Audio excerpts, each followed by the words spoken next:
Hey, good morning, Kia ora from where am I? Mesa in Arizona. Helen Brahms here. Hope you're having a super fantastic, sparkling start to your Magic Monday. Yes, it is a great magical day today. It always is a magical day. Every day is magic because we wake up, we get a whole day in which we can do amazing things. And now my dog has decided she wants to play. So I don't know what she's doing.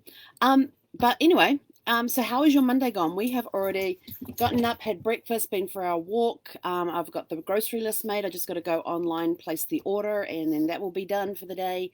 And it will show up in a couple of hours. Actually, I have to wait till after 9 o'clock because they won't take a 2 hour delivery window till after 9. So yeah, so after 9 o'clock, I'll get that placed, and by 11 o'clock, I will have all my groceries done for the week, as well as a whole bunch of other things. So my desk is very precariously sorted right now because I got genealogy stuff all over the place. I got a meeting to be on, and I got a training session in 20 minutes. So I've got my notebook out for that, and so I've kind of got things very precariously, and somehow I managed to get my laptop in the right position so you wouldn't get to see the stuff, but you'd only get to see the purple Sparkle Studio. Anyway, so today we're talking about what fills your life with joy. When you're in a moment, are you looking for the joyfulness in the moment, or are you getting crabby about the moment that you're in? So we're talking about the joy, a plague of joy. That happens to be the title of one of the stories here from Chicken Soup for the Soul. Think positive, live happy.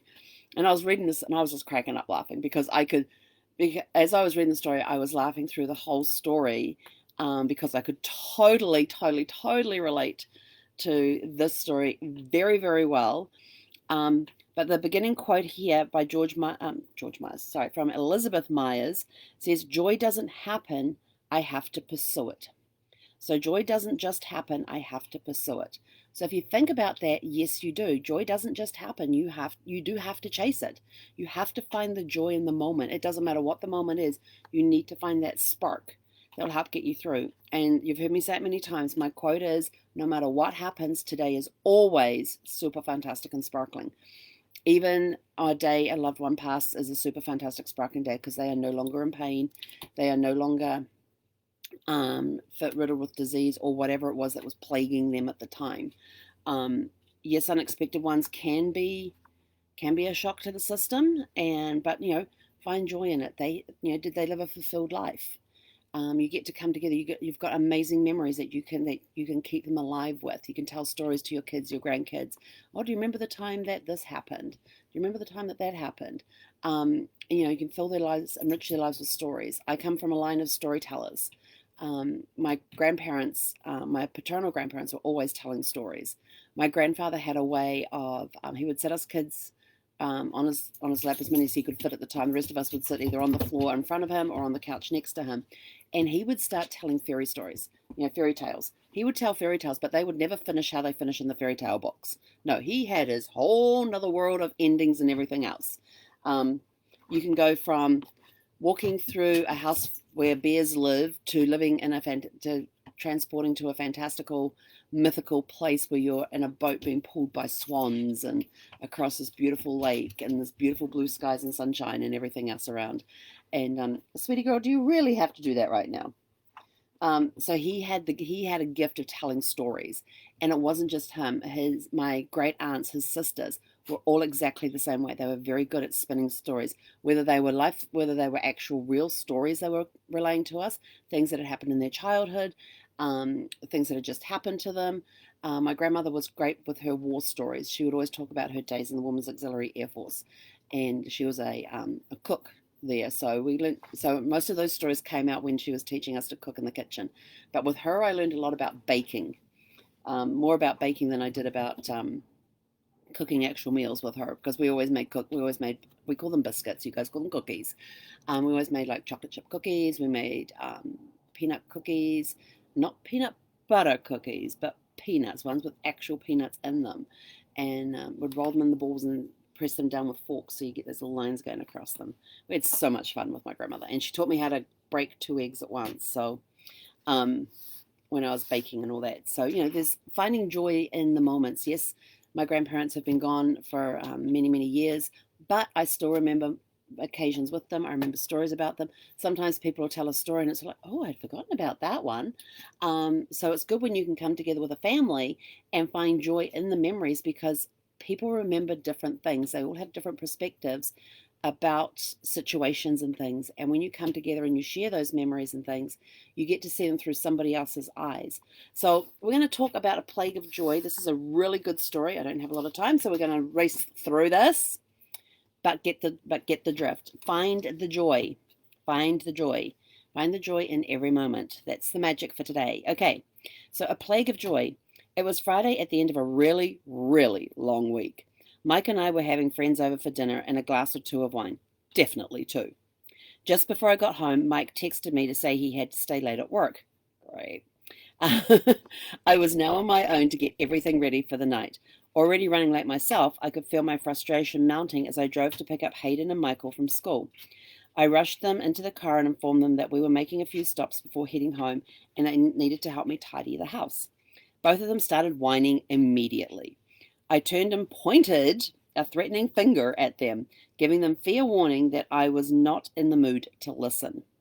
They crossed their arms and sulked. Michael even whispered under his breath, "This sucks." For the next hour, I dragged the boys from one place to the next. The more I needed them to hurry, the more distracted and silly they became. I told them to cut it out, but they didn't seem to listen that day. My patience was wearing thin. Just as we finished our last errand, the boys reminded me that they needed to stop at the pet store to pick up crickets for their bearded dragon lizards. "You promised," they said. How many times have we all, as parents, we've been told that? And they were right. I had. But in the frenzy of the day, I had completely forgotten. "Fine, but we need to be fast," I said as we raced into the pet store. 15 minutes later, we're back in the car with some new passengers, 100 live crickets in a clear plastic bag. I pulled into the driveway with only 45 minutes left to unpack the car, clean the house, and set the table before my guests arrived. How would I make it? I started barking orders at the boys like a drill sergeant, but they were focused on pouring the crickets from the plastic bag into the top of their little cricket keeper thing. My annoyance started to soar, and I yelled at them to hurry up, but to do so carefully. I don't really know how it happened, but the next time I looked up, 100 crickets were jumping all over my kitchen, chirping chaotically. I screamed and scrambled up onto the chair to get away from them. My frustration exploded and rage suddenly gripped my senses. I could feel myself about to start yelling in a way I rarely do. Excuse me. But then the most amazing thing happened. As I watched my two sweet boys try frantically to capture the crickets, it felt like time slowed down, and I saw the situation clearly for the first time. They were running around like lunatics, screaming with laughter. It was pure joy, and it was an amazing thing to watch. In that split second, I realized I had two choices. I could continue feeling annoyed and angry, or I could let go and enjoy the ridiculous moment for what it was. I chose joy. Laughing uncontrollably, I jumped off the chair and started chasing crickets with the boys. They were everywhere. Every time we tried to put a cricket in the keeper, another would jump out. It was like a comedy routine. We squirreled with excitement and pretty much had the time of our lives. The clock was still ticking, but we didn't care. It took us about 15 minutes to get all the little guys into their box. Once we were done, the boys enthusiastically helped me scramble to get ready for dinner. It became a game to see if we could make it in time. We were all in such a fabulous mood. Mike got home with 5 minutes to spare. Anticipating the cold shoulder for leaving me to deal with everything myself, he was pleasantly surprised to hear about our crazy cricket adventure. Our guests arrived. We had a fabulous dinner party, and the boys helped me tell them all about our peculiar plague problem. For weeks after, I could still hear chirping from some crickets that had evaded capture. It always made me giggle. That moment is a constant reminder to me that I should never let frustration keep me from enjoying life. Things go wrong and there's nothing we can do about it. But we do have the power to decide how we are going to react to things. Next time you feel negativity bubble away up inside, just chill, take a few deep breaths, and try to think of something that makes you happy. You will find something if you try. Wouldn't you rather laugh than lose it? Choose joy. And that was by Heidi Allen. Great, great story. I love that one this morning. All about finding joy. So when you're going through the day, if something starts irritating you or everything else, stop, take a breath, make a choice. Are you going to lose it or find the joy? The choice is yours. Have a super fantastic, sparkling, magical Monday, and we will catch you later today. He konera.